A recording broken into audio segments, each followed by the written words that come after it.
Hello guys, അപ്പോൾ നമുക്കും KSRTCയുടെ travel card കിട്ടിയിരിക്കുകയാണ്. ഇതിപ്പം വളരെ ലിമിറ്റഡ് ക്വാണ്ടിറ്റി ഇപ്പോൾ അവൈലബിൾ ആയിട്ടുള്ളൂ. ഇതിപ്പോൾ എല്ലാ ബസ് സ്റ്റേഷനിലും അവൈലബിൾ അല്ല.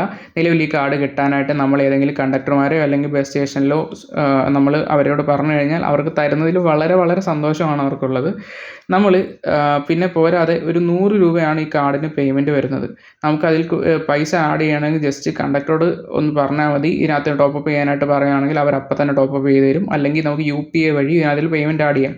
നിലവിൽ ഇതൊരു സ്റ്റാർട്ടിംഗ് സ്റ്റേജിൽ അല്ലെങ്കിൽ ഒരു ടെസ്റ്റിംഗ് സ്റ്റേജ് എന്നൊക്കെ പറയാം. ആയതുകൊണ്ട് ഡയറക്റ്റ് UPI വഴി പേയ്മെൻറ്റ് ചെയ്യുന്നതിലും നല്ലത് നമ്മൾ കണ്ടക്ടർമാരുടെ പൈസ കൊടുത്ത് ടോപ്പപ്പ് ചെയ്യുന്നതായിരിക്കും ഏറ്റവും നല്ലത്. അപ്പം നമുക്ക് ഇത് പോരാതെ ഇതുകൊണ്ട് പല ഗുണങ്ങളുണ്ട്. നമുക്കിത് ചെലവ് ആപ്പിൽ ലിങ്ക് ചെയ്ത് കഴിഞ്ഞാൽ നമുക്കിതിന് നമ്മുടെ ട്രാവൽ ഡീറ്റെയിൽസ്, നമ്മളെടുത്ത ടിക്കറ്റ് എല്ലാം ചെലവ് ആപ്പിൽ കാണിക്കുന്നതാണ്. അപ്പോൾ ഇതിന് ഡീറ്റെയിൽ ആയിട്ടൊരു വീഡിയോ എൻ്റെ യൂട്യൂബ് ചാനലിൽ ഞാൻ ചെയ്തിട്ടുണ്ട്. നിങ്ങളൊന്ന് ചെക്ക് ചെയ്യുക. പിന്നെ നമുക്ക് ഒരാഴ്ചയ്ക്കുള്ളിൽ ഇത് എല്ലാ ബസ് സ്റ്റാൻഡും എല്ലാ ബസ്സും ഉപയോഗിക്കാൻ പറ്റുന്ന രീതിയിലാവുന്നതായിരിക്കും.